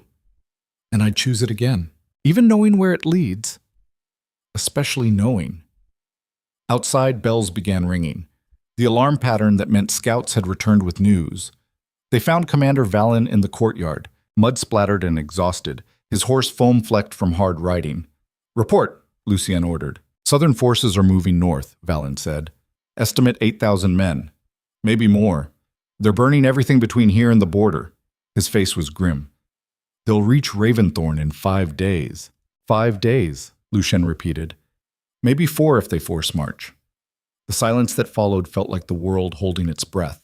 Then Lucien's voice cut through it with the precision of a blade through bone. "Recall all forces to Raven Thornne. Evacuate every civilian within 2 days' ride. Burn supply caches that can't be moved. Poison wells. Destroy bridges. I want nothing left between here and the border except scorched earth and regret." Valen saluted and ran. Lucien turned to his assembled officers. "We have 4 days to prepare for a siege. 4 days to turn this fortress into something that bleeds anyone stupid enough to attack it." He looked each man in the eye. "I won't lie to you. We're outnumbered. We're surrounded. And we're fighting an enemy who wants to make an example of us." No one spoke. "But here's what they don't know," Lucien continued. "Every man in this fortress has survived things that should have killed them. Every wall was built by people who understood that northern winters are crueler than southern armies. And every single one of you has more to lose than soldiers fighting for gold and promises." He paused. "This isn't their home. It's ours. And we're going to teach them what happens when you threaten what belongs to the north." The roar that went up from assembled soldiers sounded less like enthusiasm and more like fury given voice. Serafina watched Lucien transform into the Iron Alpha, the man who broke rebellions, the Duke who made enemies reconsider whether conquest was worth the blood price. And she realized something that made her spine straighten. She had helped create this moment, every change she'd made, every corruption she'd rooted out, every person she'd seen and valued had built loyalty stronger than fear. Moorcroft thought he was attacking a tyrant's fortress. He was actually attacking a home that people would die to defend. The next 4 days were controlled chaos that somehow assembled itself into preparation. Soldiers flooded back to Raven Thornne. 3,000 men who'd been spread across territories converging on the fortress like water finding low ground. They brought civilians with them, families, children, elderly who couldn't fight but needed protecting. The castle swelled with refugees until every corridor became a camp and every hall a shelter. Serafina threw herself into organizing the impossible: food distribution, medical supplies, sleeping arrangements for people who'd lost everything except what they carried. She worked until her hands bled from moving supplies and her voice went hoarse from shouting orders. And everywhere she went, people looked at her differently, not as the decorative duchess who'd been purchased to solve debts, but as someone who'd chosen to stand with them when running would have been easier. On the 3rd night, she found Lucien on the battlements staring at horizon where enemy campfires were starting to appear like stars falling to earth. "They're early," she said. "Valen's scouts reported they forced march," Lucien replied. "Pushed their men hard to arrive before we finished preparing." "Are we ready?" Lucien's laugh was dark. "No, but we're as ready as we're going to get." Serafina moved beside him, close enough that their shoulders touched, close enough to feel the tension radiating off him like heat from forge-worked steel. "I need you to do something for me," Lucien said quietly. "Anything. I need you to leave." The words hit her like a physical blow. "What?" "There's a supply convoy heading south tomorrow at dawn," Lucien continued. "Elderly and children who can't fight. You can go with them. Get to safe territory before the siege starts." "No," Serafina said flatly. "This isn't a request." "I don't care." She turned to face him. I'm not leaving. Seraphina, no. Her voice went hard. You don't get to make this decision for me. I chose to stay. I chose to fight beside you. And I'm not abandoning you now just because the odds are bad. The odds aren't bad, Lucien said. They're impossible. 8,000 men against 3,000. Professional soldiers against defenders who include farmers and stable boys who've never held weapons. He grabbed her shoulders. This is a slaughter waiting to happen, and I need to know you survive it. Why? Seraphina demanded. So you can die here alone? So I can spend the rest of my life knowing I ran when you needed me most? So something good survives what I've built, Lucien said, voice breaking. So when they write about Raven Thornne's fall, there's someone left who remembers it was more than just a tyrant's fortress. Seraphina pulled free from his grip. You're not a tyrant, and I'm not leaving, so either accept that or waste time trying to convince me otherwise. They stared at each other across the space between survival and suicide. Then Lucien kissed her, hard, desperate, like he was trying to memorize the taste of her before something came along and destroyed the memory. When they broke apart, both breathing ragged, he pressed his forehead against hers. If we die here, he whispered, I need you to know loving you was worth it. We're not dying, Seraphina said. We're going to win. How? I don't know yet, but we will. The conviction in her voice sounded stronger than she felt, but sometimes strength was just fear that had learned to stand upright. The siege began at dawn on the 4th day. 8,000 men spread across the valley like a cancer metastasizing. Tents, supply wagons, siege engines that looked like they could crack mountains, and leading them, mounted on a white destroyer that looked like it belonged in a parade instead of a battlefield, was Lord Cassian Moorcroft. He rode to the base of Raven Thornne's walls with an honor guard bearing white flags. Parley, he called up, voice carrying across stone. I would speak with Duke Draven. Lucien appeared on the battlements wearing full armor that made him look less like a man and more like war-given form. You burned my villages, he called down, murdered my people. What exactly do we have to discuss? Terms, Moorcroft replied. Surrender now, and I promise safe passage for your soldiers. They can leave with honor. No executions, no reprisals. And me? Lucien asked. You face trial for crimes against the Southern Territories. Moorcroft's smile was visible even from distance. Fair. Public. Impartial. Translation, a show trial that ended with execution. And the civilians sheltering here? Lucien pressed. Free to leave, Moorcroft said. I have no quarrel with farmers and merchants. Just with me, Lucien said. Just with tyrants who poison diplomats and fabricate evidence. The lie was so smooth it sounded almost believable. Seraphina watched from beside Lucien as he calculated odds that all came back impossible. Surrender meant death.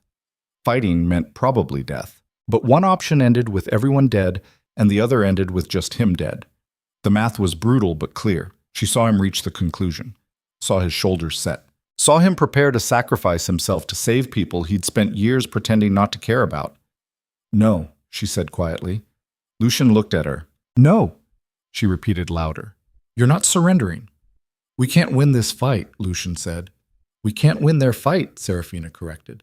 So we change what we're fighting for. She stepped to the battlement's edge before Lucien could stop her. Lord Moorcroft, she called down. I have a counteroffer. The valley went silent. Moorcroft's smile sharpened. I'm listening, Duchess. Single combat, Seraphina said. Your champion against ours. Winner takes Raven Thornne, and everyone inside walks away alive. It was insane. It was desperate. It was the only option that didn't end with thousands dead and Raven Thornne burning. Moorcroft's laugh carried across the valley like breaking glass. You're offering trial by combat? How delightfully archaic. He gestured to his forces. I have 8,000 men. Why would I risk that advantage on single combat? Because you're not here for Raven Thornne, Seraphina called back. You're here for revenge. You want to humiliate the Duke who exiled you, prove he was right to fear you. And there's no better way to do that than defeating him in combat while his own people watch. The silence that followed felt heavy enough to collapse lungs. Moorcroft sat perfectly still on his white horse, calculating. Then his smile widened. Accepted, he called. My champion against yours. Tomorrow at dawn. To the death. He wheeled his horse and rode back to his lines. Seraphina stepped back from the battlements on legs that had started shaking. Lucien grabbed her arm. Are you insane? Probably, Serafina said. You just condemned one of us to die in single combat. Better one than 3,000. Who exactly did you think was going to fight? Lucien demanded. Because I'm the best swordsman in the north, and even I can't guarantee victory against whoever Moorcroft chooses as champion. I know, Serafina said quietly. Then what? I'll fight, she said. The words landed like stones into deep water. Lucien stared at her like she'd grown a second head. Absolutely not. You said it yourself. You can't guarantee victory. But Moorcroft isn't expecting me. He's expecting you. She met Lucien's eyes. And underestimating opponents is how fights get lost. You've never fought in single combat, Lucien said.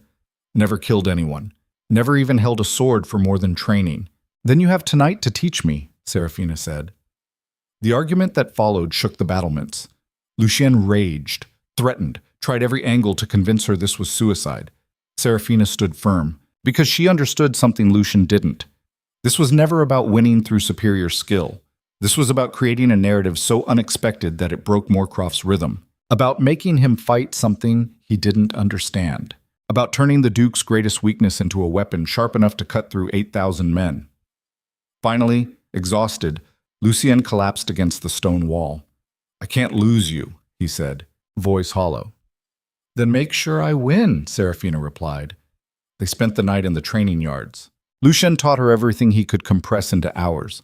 Footwork, guard positions, how to read an opponent's eyes before they struck, where to aim when strength failed and precision was all that remained. Serafina absorbed it like a drowning woman taking in air. Her hands blistered, her muscles screamed, her lungs burned from exertion that never stopped. But she kept moving, because stopping meant thinking about what dawn would bring, and thinking meant fear would find cracks to crawl through. Around midnight, Lucien called a halt. They stood in the center of the yard, both sweating, both exhausted, both knowing tomorrow would either prove this was brilliant or prove it was the worst decision they'd ever made. I should be the one fighting, Lucien said quietly. I know, Serafina replied. I'm better trained, better prepared. I have actual experience killing people. I know. So why are you doing this? Serafina lowered her practice sword, looked at the man who'd become everything to her. Because if you die tomorrow, Raven Thornne falls anyway, she said. But if I die, you survive to keep protecting everyone who matters. The math is simple. My life is worth less than yours. That's not true, Lucien said fiercely. It is, though. Serafina's voice stayed steady. You're the Duke, the commander. The reason 3,000 men are willing to stand against 8,000. Oh, I'm just the woman who got lucky enough to love you. You're so much more than that, Lucien said.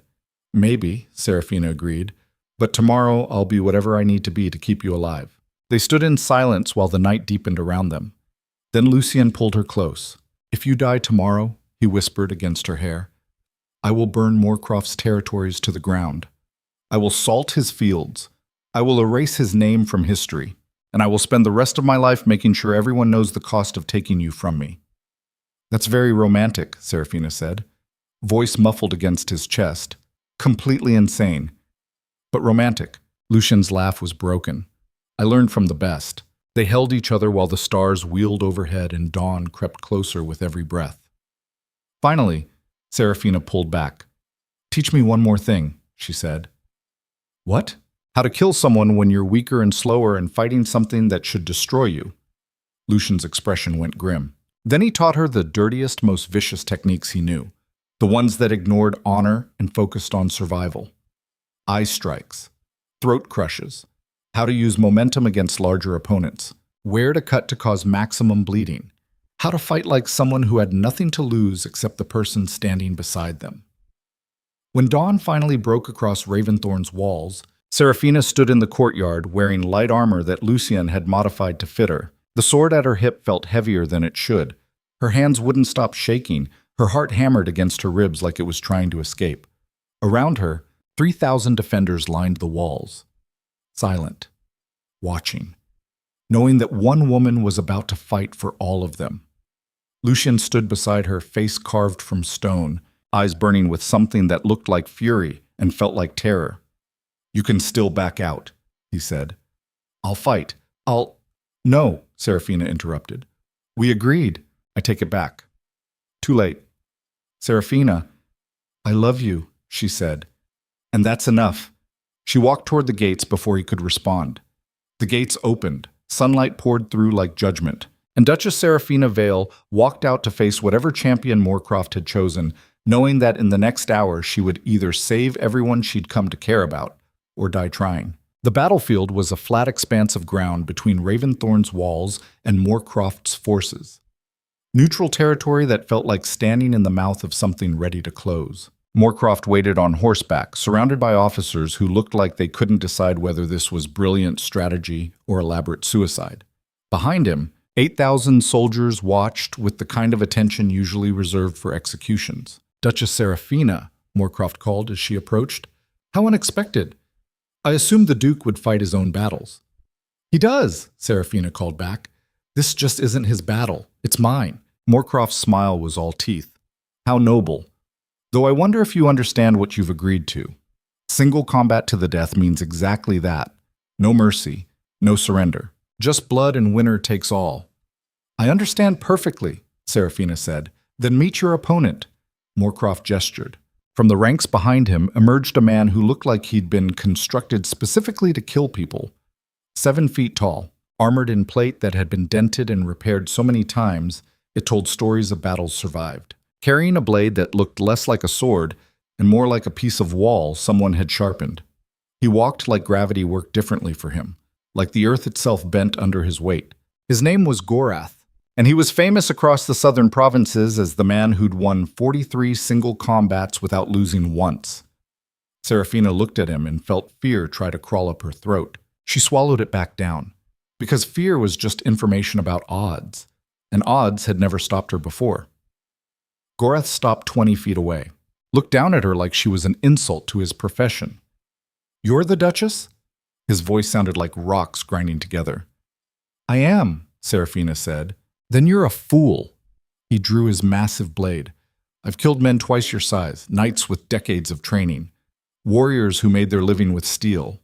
I'm sure you have, Seraphina said, drew her own sword, felt how light it seemed compared to his. But you've never fought someone with nothing to lose. Everyone has something to lose, Gorath said. Not anymore, Seraphina replied.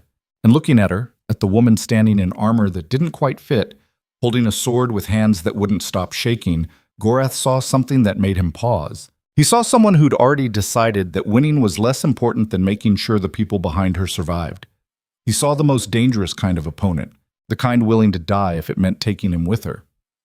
The horn sounded. Combat began. Gorath moved first, fast for his size. His blade came down in an overhead strike designed to split her from skull to sternum. Seraphina rolled sideways, felt wind from the blade's passage, heard it slam into ground hard enough to crack stone. She came up running, because standing still against something that size meant death. Gorath pursued with mechanical efficiency. Each strike calculated to drive her into corners. Each movement designed to limit her options until she had nowhere left to run.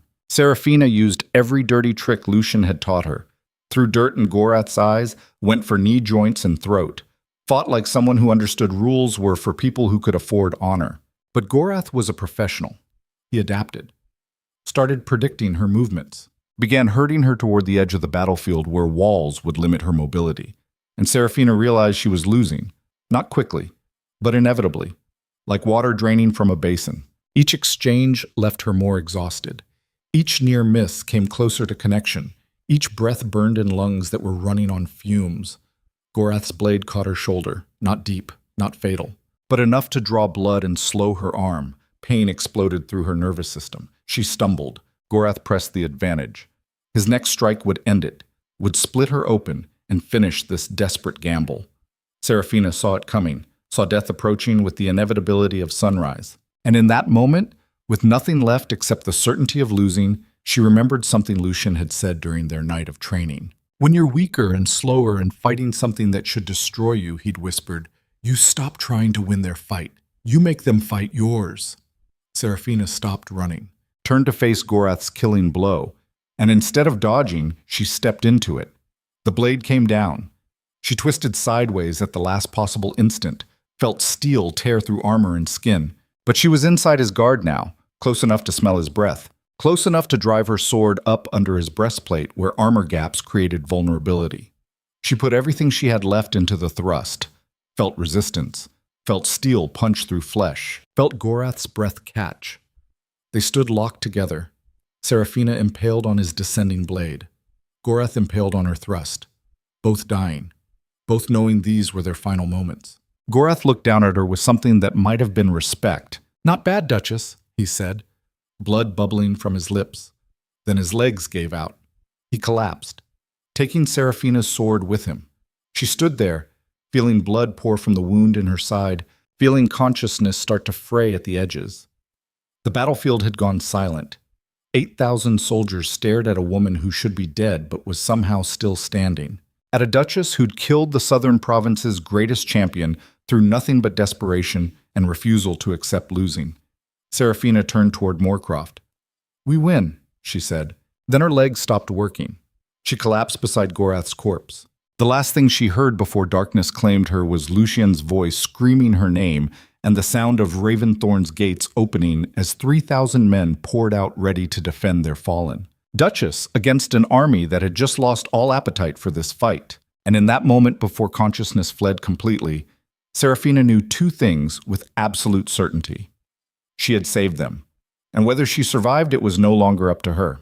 Pain arrived first, then consciousness, then the realization that being alive hurt worse than dying probably would have. Seraphina opened her eyes to stone ceiling and candlelight that stabbed through her skull like hot needles. Her side felt like someone had replaced her ribs with broken glass. Each breath was a negotiation between lungs that wanted air and wounds that wanted her to stop moving forever. She tried to sit up, failed spectacularly. A hand pressed against her shoulder, gentle but firm. "Don't," Lucien's voice said from somewhere close. "You'll tear the stitches." Seraphina turned her head slowly, found him sitting beside the bed looking like he hadn't slept in days, dark circles under eyes that had gone hollow. Jaw covered in stubble that suggested grooming had become optional. Clothes rumpled like he'd been wearing them since she collapsed. "How long?" she managed to rasp. 3 days, Lucien said. "You've been unconscious for 3 days. The physician said you lost enough blood to kill most men twice your size." "But I'm not dead," Seraphina said. "No," Lucien's voice cracked. "You're not dead. Though you came close enough that I've had plenty of time to imagine what that would feel like." He looked away, pressed his palms against his eyes like he could force back whatever was trying to escape. "I watched you fall," he said quietly. "Watched you collapse beside Gorath's body. And for a moment I thought I'd lost you the same way I lost Alara. Standing on walls watching someone I love bleed out while I was too far away to stop it." "But you didn't lose me," Seraphina said, "because you're too stubborn to die properly." Lucien's laugh was broken. "You fought the greatest swordsman in the southern provinces and won through sheer refusal to accept losing. Do you have any idea how insane that is?" "Seemed like a good idea at the time," Seraphina said. "You could have died." "I know, you almost did die. I know that too." "Then why?" Lucien finally looked at her. "Why risk everything for people you barely know?" Seraphina met his eyes, saw the thing he was really asking underneath the words. "Because loving you taught me that some things are worth dying for," she said quietly, "and protecting what you've built seemed like a pretty good place to start." The silence that followed felt heavy enough to stop hearts. Then Lucien leaned forward and kissed her forehead with a gentleness that contradicted everything she knew about the Iron Alpha. "You terrify me," he whispered against her skin. "Good," Seraphina whispered back. "We're even." Over the next week, Seraphina learned what had happened after she collapsed. Moorcroft's forces had been ready to charge. 8,000 men prepared to slaughter 3,000 defenders regardless of single combat results. But when Seraphina fell, something unexpected occurred. Lucien had descended from Raven Thornne's walls like vengeance given form, not to fight, not to kill, but to walk onto the battlefield unarmed and kneel beside Seraphina's bleeding body in full view of both armies. And he dared Moorcroft to attack while he was defenseless. The challenge was simple, brutal, absolutely insane. Either honor the terms of single combat or prove to 8,000 men that you're the kind of commander who murders opponents after they've won fairly. Moorcroft had frozen. Because attacking an unarmed duke kneeling beside his dying wife wasn't strategy. It was the kind of dishonor that followed commanders forever, the kind that made soldiers question whether the man giving orders was worth following into darkness. The standoff had lasted minutes that felt like hours. Then Moorcroft had done the only thing his pride would allow. He'd withdrawn, pulled 8,000 men back across the border with nothing to show for it, except dead champion and the knowledge that he'd been beaten by a woman who shouldn't have survived first contact. Now, a week later, the southern provinces were in chaos. Moorcroft's allies were abandoning him. His territories were fracturing. His reputation as an unstoppable tactician had collapsed under the weight of being outmaneuvered by a duchess with no military training and a death wish. Meanwhile, Raven Thornne had become something else entirely. Word spread fast about what happened, about the battle, about the duchess who fought a giant and won, about the duke who gambled everything on mercy and somehow didn't lose. Refugees who'd sheltered behind Raven Thornne's walls decided to stay. Soldiers who'd fought for wages decided they'd found something worth protecting. The fortress that had been ruled through fear began transforming into something that resembled actual community. And at the center of it, recovering slowly in chambers that overlooked cliffs where graves watched in silence, Duchess Seraphina Vale learned what it meant to survive becoming the thing you never planned to be. A legend, a symbol, a woman who'd taken the Duke's greatest weakness and turned it into the weapon that saved everyone. The first time Seraphina managed to walk without help, she went to the eastern wing. The soldiers there had recovered, most of them. 7 had died from Rowan's poison, but 23 had survived long enough for physicians to work miracles with antidotes and prayers. When Seraphina entered, every man tried to stand. "Stay down," she said quickly. "You're recovering. I'm just visiting." But they stood anyway, one by one, until the entire ward was on its feet, showing respect to the woman who'd fought for them when surrender would have been easier. Garrett, the young soldier who'd lost his arm in border conflicts, spoke first. "We heard what you did," he said, voice rough with emotion. "Heard you fought Gorath, killed him, saved us all." "I just did what needed doing," Seraphina said. "No," Garrett corrected. "You did what no one else would. You risked everything for people you didn't owe anything to." His eyes were bright. "That's not duty. That's something else." "What is it then?" Seraphina asked. "Love," Garrett said simply. "The kind that makes you willing to bleed for strangers because protecting them matters more than staying safe." Seraphina felt something break open in her chest. Because he was right. Somewhere between arriving at Raven Thornne as purchased property and fighting Gorath in single combat, she'd stopped performing the role of Duchess and started actually being one. Had stopped trying to fix Lucien and started building something worth protecting alongside him. Had learned that power wasn't about dominance or control, but about choosing every day to stand between people you love and things that would destroy them. "Thank you," she said quietly. "No," Garrett said. "Thank you." The words echoed from 23 throats. 23 men who'd been written off as acceptable losses and survived anyway because someone decided they mattered. Seraphina left the eastern wing with tears streaming down her face and understanding burning in her chest. This was why Lucien had built walls so high. This was why loving people was terrifying. Because once you let yourself care, once you allowed yourself to see humans instead of resources, losing them stopped being acceptable mathematics and started being wounds that never fully healed. She found Lucien in the chapel crypt, not bleeding this time, not screaming, just sitting quietly beside Alara's tomb with expression that suggested he was finally having conversation that should have happened 3 years ago. Seraphina descended the stairs slowly, her wound still pulled with each step, but walking hurt less than staying motionless.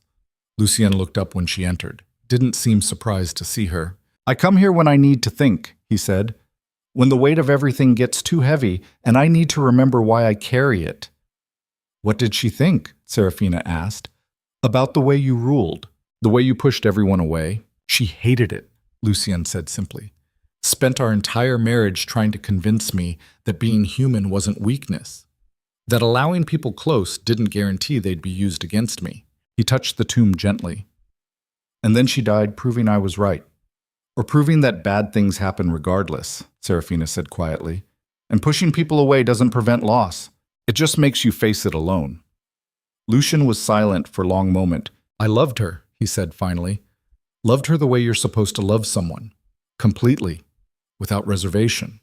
And when she died, It felt like someone had reached into my chest and torn out everything that made me human. I know, Serafina said. I swore I'd never let anyone that close again. Never give enemies that kind of weapon. Never allow myself to need someone enough that losing them would break me. Lucien stood slowly. And then you arrived. And ruined everything, Serafina finished. Lucien's laugh was rough. Destroyed every wall I'd built. Made me care about things I'd spent years pretending didn't matter.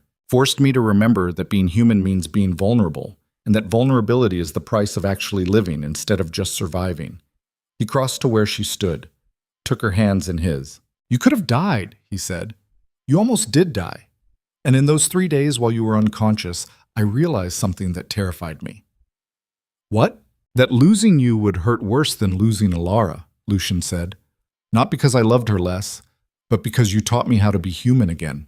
And going back to the thing I was before you arrived feels impossible now. Serafina felt tears burn behind her eyes. So what do we do? She asked. We stop pretending we can protect each other by pushing away, Lucien said. We accept that loving someone means being terrified of losing them. And we build something strong enough that our enemies think twice before trying to take it apart. That's not much of a plan, Serafina said. It's the only plan that doesn't require becoming something we hate. Fair enough. They stood in the crypt surrounded by dead Dravens, and one grave that represented everything Lucien had lost and refused to let define him anymore. Then Serafina asked the question she'd been avoiding. What happens now? With Moorcroft, with the southern provinces, with everything that just tried to destroy us. Now, Lucien said, we rebuild. We show every province that tried to break us that Raven Thornne is stronger than fear, that mercy isn't weakness, that the Duchess who fought a giant and won isn't an aberration but the new standard. And if they come back, then we fight, Lucien said simply. But this time we fight as people worth saving instead of monsters worth fearing. The reconstruction took months, not just physical rebuilding, though there was plenty of that. Burned villages needed homes, displaced families needed shelter, supply lines disrupted by war needed reestablishing. But the real reconstruction was internal. Lucien stopped ruling through terror and started ruling through something that resembled actual leadership. He visited villages personally, listened to complaints, made changes based on what people needed instead of what military efficiency demanded. It was slower, messier, required patience he'd never bothered developing. But it worked. Territories that had bent their knees through fear started supporting Raven Thornne through choice. Soldiers who'd followed orders because disobedience meant death started following because they believed in what they were protecting. And slowly, grudgingly, the Iron Alpha became something else. A duke who understood that real strength wasn't about making people afraid, but about making them willing to stand beside you when things went dark. Serafina worked alongside him, no longer the decorative wife hidden in towers. Now the Duchess who'd killed Gorath and survived. The woman soldiers told stories about. The symbol of what happened when you underestimated someone fighting for people they loved. She hated the legend, hated the way people looked at her like she was something other than human, but she used it anyway. Because legends had power that ordinary people didn't, and she wielded that power like the weapon it had become. Together, they transformed Raven Thornne from a fortress built on graves into something that resembled hope, given architecture. It wasn't perfect. There were setbacks, betrayals, moments when old habits tried to reassert themselves and Lucien started building walls again. But every time, Serafina was there, reminding him that being human meant making mistakes and choosing to do better. That loving people meant risking loss and doing it anyway. That the only way to honor Alara's memory was to become the man she'd believed he could be instead of the monster grief had created. 6 months after the battle, on an evening when winter was starting to release its grip on the mountains, Serafina found Lucien on the battlements watching sunset paint the territories in colors that looked almost hopeful. You're thinking too loud, she said. Lucien smiled, just remembering. What? The day you arrived. He turned to face her. You walked through those gates looking like a drowned cat, terrified, angry, completely unprepared for what you'd gotten yourself into. And now? Serafina asked. Now you're the reason this place is still standing. Lucien pulled her close. The reason I'm still standing. We saved each other, Serafina said. That's how this works. Is it? I think so. She pressed against him, feeling warmth that had nothing to do with temperature. You taught me how to be strong. I taught you how to be human. Seems fair. Lucien laughed. That's one way to describe surviving a siege in single combat. Do you regret it? Serafina asked quietly. Any of it? Lucien was silent for a long moment, considering. I regret that people died, he said finally. I regret that loving you put you in danger. I regret that Moorcroft is still breathing somewhere plotting whatever comes next. But? Serafina prompted. But I don't regret choosing you, Lucien said. Don't regret letting you destroy every wall I'd built. Don't regret becoming someone who can love without it feeling like preparing for inevitable loss. That's progress, Serafina said. It's terrifying, Lucien corrected. Also that. They stood watching light fade from the sky while Raven Thornne settled into evening behind them. Soldiers changed shifts. Families gathered for dinner. The fortress breathed with life that had been absent when Serafina first arrived. I have something for you, Lucien said. He pulled out a small wooden box. Plain, undecorated, the kind of container that held things too important for ornament. Serafina opened it. Inside was a ring. Simple silver band engraved with words in a language she didn't immediately recognize. What does it say? She asked. Lucien took her hand, slid the ring onto her finger with care that suggested this moment mattered more than breathing. It says, Together we are stronger than what tried to break us, he translated. It's Old Northern dialect, the kind used in wedding vows before politics corrupted them. This is a wedding ring, Serafina said. We're already married, Lucien pointed out. Have been since you arrived. That was a contract, Serafina said. This is different. Yes, Lucien agreed. This is choosing each other. Not because debts needed settling or alliances needed forging, but because loving you is the only choice that makes sense anymore. Serafina looked at the ring, at the man holding her hand, at the fortress they'd bled to protect, and she realized something fundamental about their story. It wasn't about an Alpha Duke claiming his prize. It wasn't about a purchased bride learning to survive. It was about two broken people finding each other in the wreckage and choosing to build something worth defending. About mercy being stronger than fear. About vulnerability being the foundation of actual strength.